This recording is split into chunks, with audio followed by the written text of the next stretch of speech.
come on, sit down, relax, and have a nice cup of orange Kool-Aid here with me. Because yes, we lost a wide receiver room last year. Yes, it cost us some transfers. But yes, you are hearing at this very moment in Stillwater, Oklahoma, wide receiver room might actually be better than last season. You are Locked On Oklahoma State, your daily podcast on the Oklahoma State Cowboys. Part of the Locked On Podcast Network, your team every day.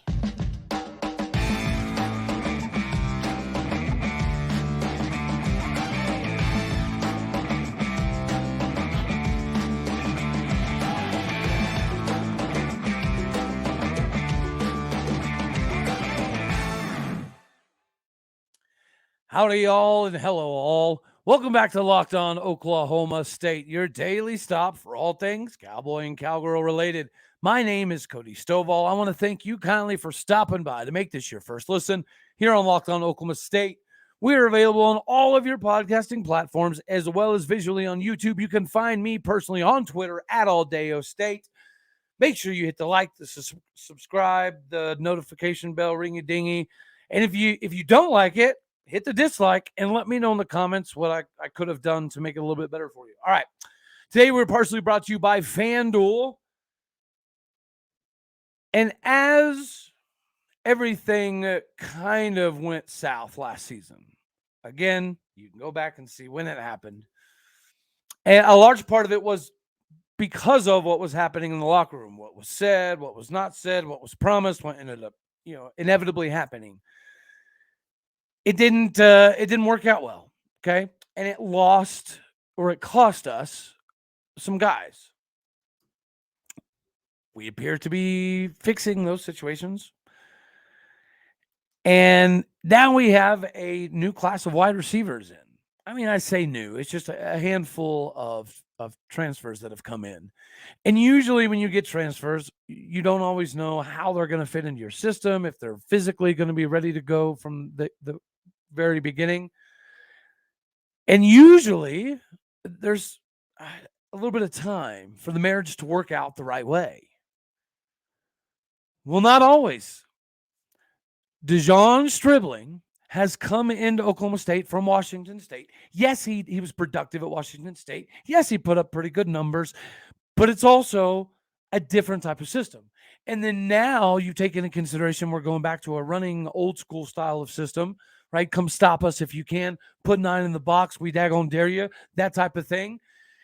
If it works out, like I think it's going to work out, and people do have to put 8, 7, 9 guys in the box on a consistent basis, then it does open up the passing game. So again, are we going to be doing a bunch of 4 or 5 wide stuff? No, we're not. Are we going to need to?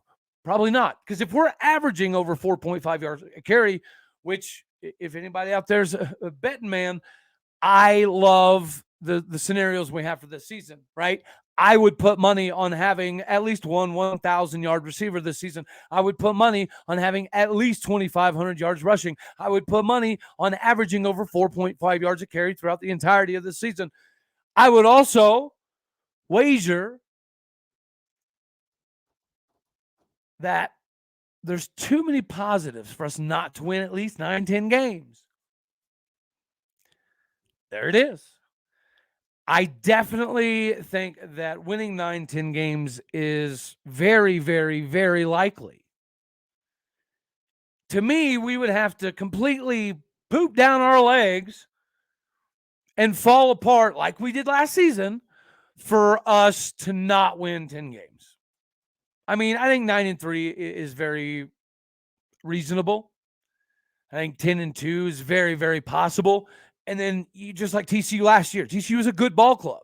What they did to Michigan proved that the conversation should be how close is the Big 12 to the Big 10 as opposed to how much better everybody is than TCU. The Big 12. Everybody loves to throw shade at the Big 12 outside of the Big 12, which is absolutely preposterous because there's not very many metrics out there, especially this last season, that could say that we're not on equal footing. We don't have a Michigan and Ohio State after OU and Texas leave. We don't have that. But we don't need that either.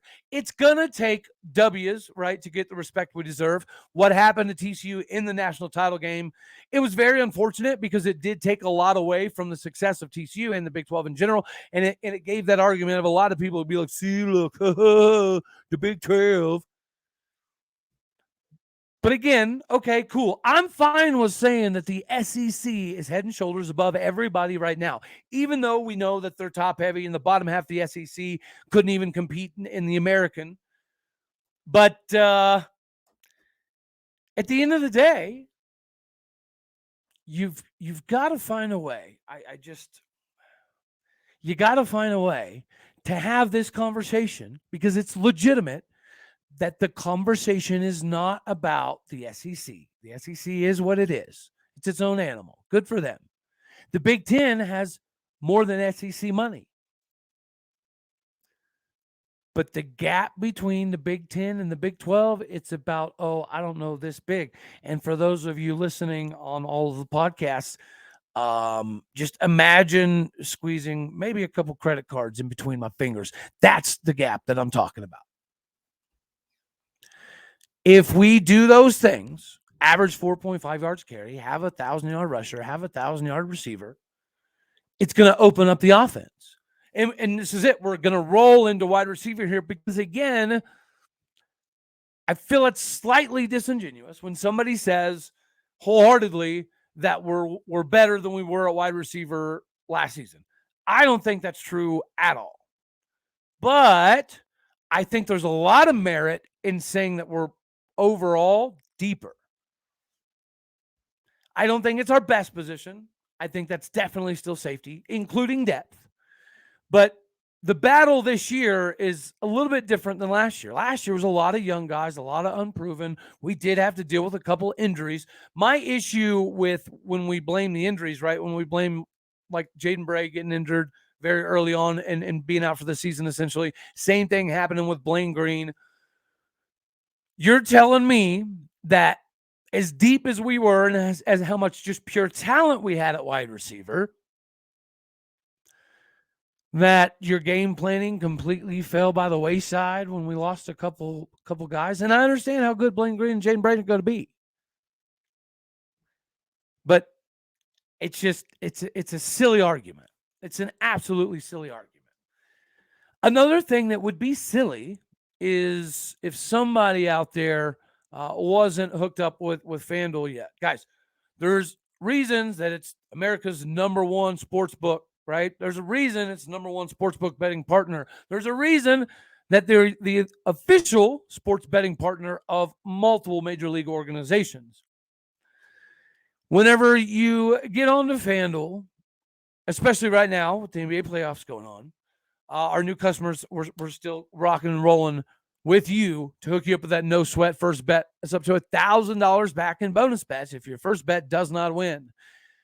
There's multiple angles that you can take from the betting, whether it be a same game parlay or you want to bet on the next shot, the next bucket, the next possession, who's going to win the Big 12. And again, we've already had this conversation. Get on FanDuel right about now.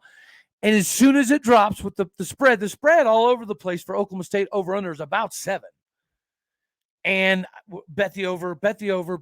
Even if it comes in at 8, bet the over. Even if it comes in at 8, you got to bet the over. I'm sorry, I'm getting on a little tangent here. That's how excited I am. But anyways, get your no sweat first bet. Get that $1,000 back in bonus bet if your first bet does not win. Visit FanDuel.com/lockedon to get your no sweat first bet. Up to that $1,000 back in bonus bets. If your first bet doesn't win, again, that is FanDuel.com/lockedon. Go there now to get yourself hooked up and don't miss the opportunities we're going to have because just even as an Oklahoma State University fan or a Big 12 fan, there's opportunities to make a lot of money. TCU proved that the gap between us and the Big Ten is more than minuscule. It is ridiculously small. The gap between us and the SEC, yeah, cool, I get it, I buy it. I can understand. You see what Alabama and Georgia turn out on a yearly basis.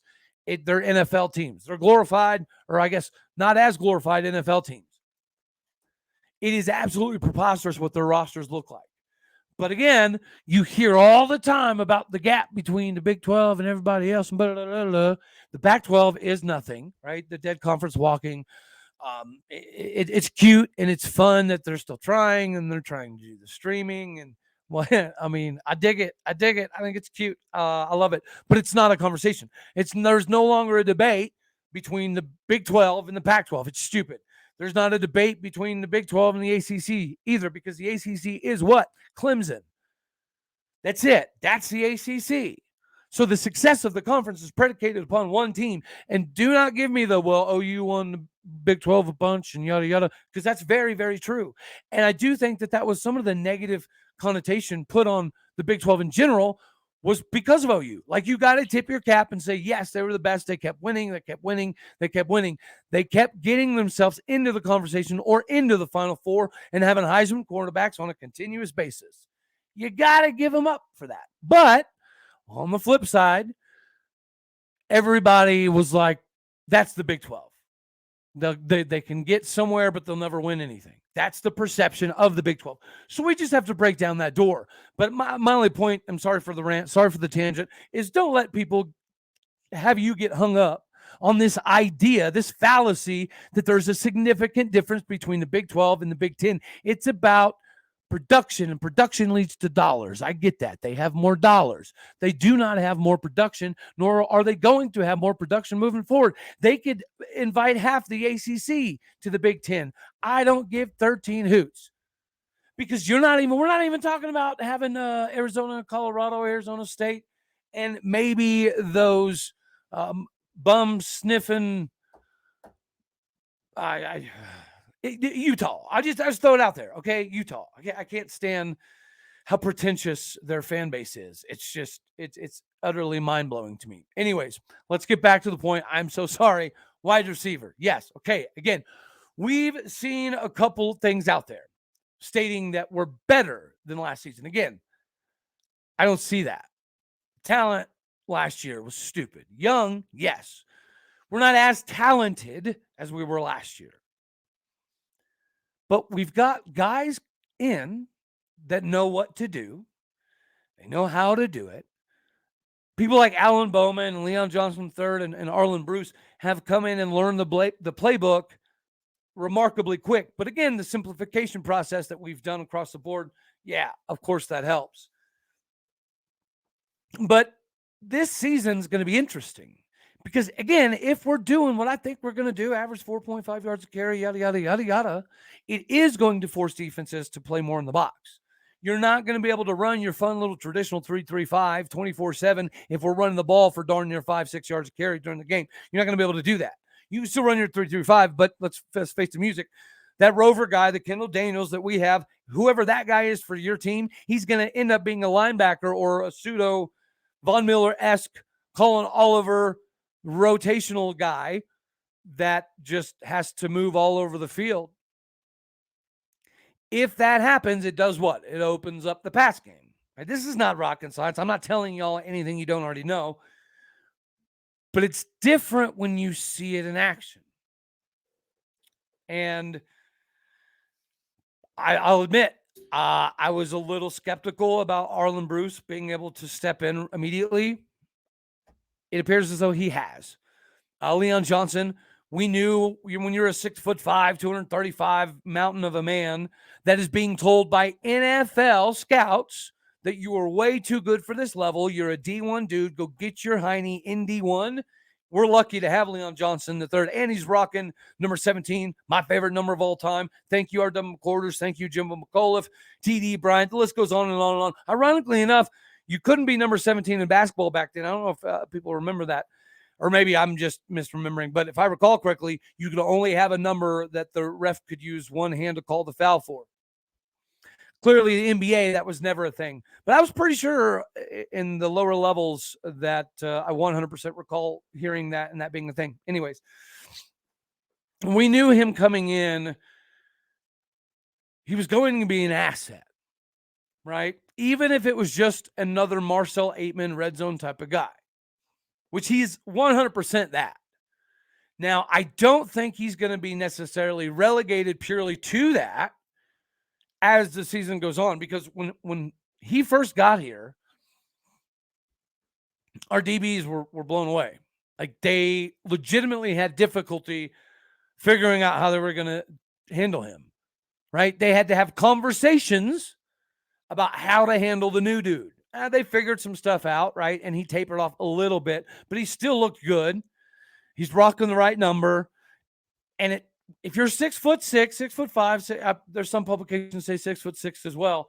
But regardless, you're a basketball dude. And if you have a 36, 37-inch vertical to go with it, you're an Antonio Gates, or actually a better comp would maybe be a Vernon Davis. That's what Leon Johnson III is. He is a Vernon Davis that happens to be able to split out to the wideout position because he's pretty fast. I actually have a kid I'm doing lessons for. His dad's, so his older brother played or went to the same college, right? So he knew about this guy when we started baseball season. And it's been impressive. It has been impressive. And then we already mentioned Arland Bruce. Arland Bruce picked up the offense so quick, and he's so versatile.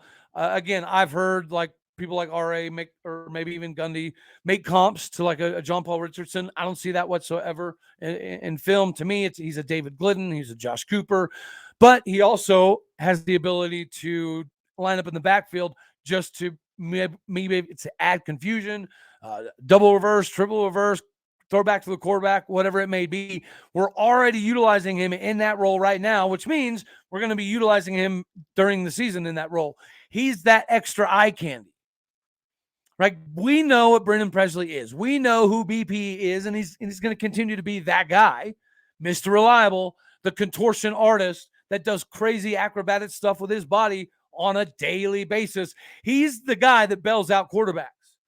You would think that would be Leon Johnson III, and it can be still, but right now it's BP. BP's the guy that makes catches that you don't see every day, but he does it every day. But just like the last couple of years, he's going to get outshined because DeZaun Stribling is better than advertised. He is better than what he was doing at Washington State. I don't know why that is. Maybe that's body by glass. Maybe the system fits him better. Maybe he's having more fun. Maybe the camaraderie is better. I don't know precisely what it is, but DeZaun Stribling is that good. Most people came into the season thinking what? Thinking the Tylan Shettron was 100% bona fide going to be a circled-in starter. Not so fast, my friends, in the famous words of our main man, Lee Corso. Not so fast, my friend. DeZaun Stribling is that good. Rashad Owens has actually had a very, very, very good spring.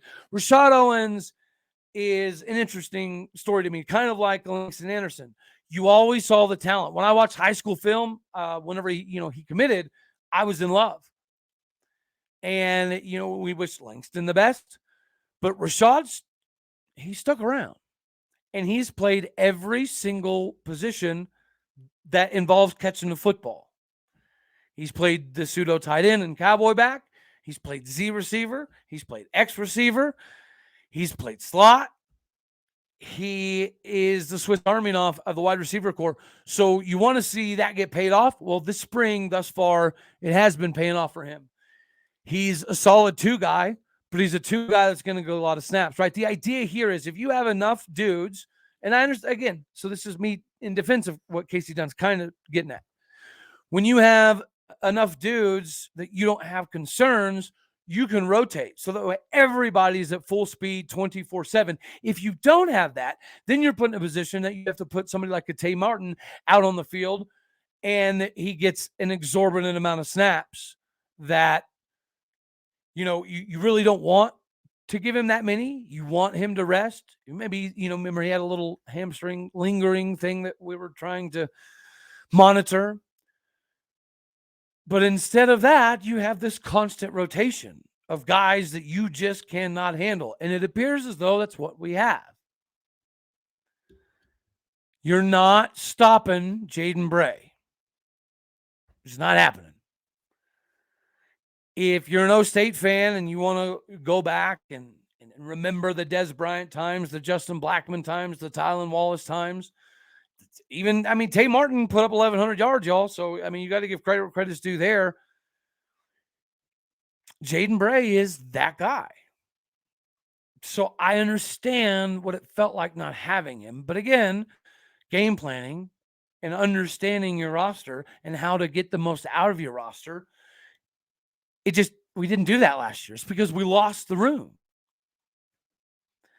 Well, we know we have it back right now. We know everybody is clicking on all cylinders. We look good. The wide receiver room looks really good. And don't sleep on Tylan Shettron. It's not like he's not doing good. It's the fact that people like DeZaun Stribling and Leon Johnson III and Arland Bruce are doing so good. And then you have the redshirt freshman from Pawhuska, Mason Gilkey, number 84. He's been doing some pretty cool stuff. He's been making some plays. He's been standing out. And that's realistically all you can do is you can put enough on film in practice for the coaches to be like, okay, when I critique this, when I break all this down, it equals X, Y, and Z. And if it equals anywhere close to what we think we got out of Jaden Bray, right, being that dude, well, we feel almost equally as confident in Blaine Green. Like, we got lucky, right? Robert Allen did say the right Green stayed, and it is true. Blaine Green had the higher upside coming in. He had the most athleticism coming in. Rashad Owens was going to, or not Rashad Owens, I'm sorry, but Braden was going to be instrumental in helping build up Bryson Green, and he was. But you also saw the stuff on film that wasn't great. The giving up on plays, stopping on routes, all that fun jazz. So for Bryson to climb as high as he did, not a lot of people saw that coming. That is expected from Blaine Green. And it's also kind of fun that they kind of changed the numbers. So when you see number 1 out there, Arland Bruce, ironically enough, is going to fit the same exact role we were going to have for Brennen Presley. So net positive, right? And he's already played at the big boy Division I level at Iowa, understands the game planning, how to put together film, all that fun jazz. Jaden Bray moving to number 5. Why? Because number 5 is a bad A flashy number. I mean, 85 is cool, but it doesn't have the same marketability as the number 5 does. I don't blame him. That number 5 jersey is going to sell like hotcakes if he has the season we think he's going to have. Blaine Green has moved numbers all over the place. Now he's down to number 8, which is flipping awesome to see him there instead of 28, which when he's playing Cowboy back, right, makes a whole lot of sense. But now he's number 8. And again, he's taking on a new mantra of being a true X receiver. Rashad Owens still rocking number 10, been doing a lot of really cool stuff. It's really awesome to see my favorite player of all time at Oklahoma State, R.W. McQuarters, still have his son on the roster, Rylan. And Rylan's going to be able to make some noise in the special team and do some things. Obviously, we mentioned Leon, my dude, we're rocking number 17, came on like gangbusters, slowed down a hair, but I think that's just, him figuring everything out when we do put full pads on and go full speed. It is a little bit different. BP's the dude. We already talked a little bit about Mason Gilkey, redshirt freshman, Pawhuska, Oklahoma, rocking the number 84. He's got a lot of talent, got a lot of ability. DeZaun Stribling is as good as advertised. Cale Cabbiness has actually made a lot of noise. Recently got put on scholarship. You may recognize that name. His brother, Cale Cabbiness, played for a Cowboy baseball team, and he's making some waves in the minor leagues right now for baseball. And Cale, he's on scholarship. His brother is coming in as a walk-on. He'll have the opportunity to also earn a scholarship. But he's made a lot of noise.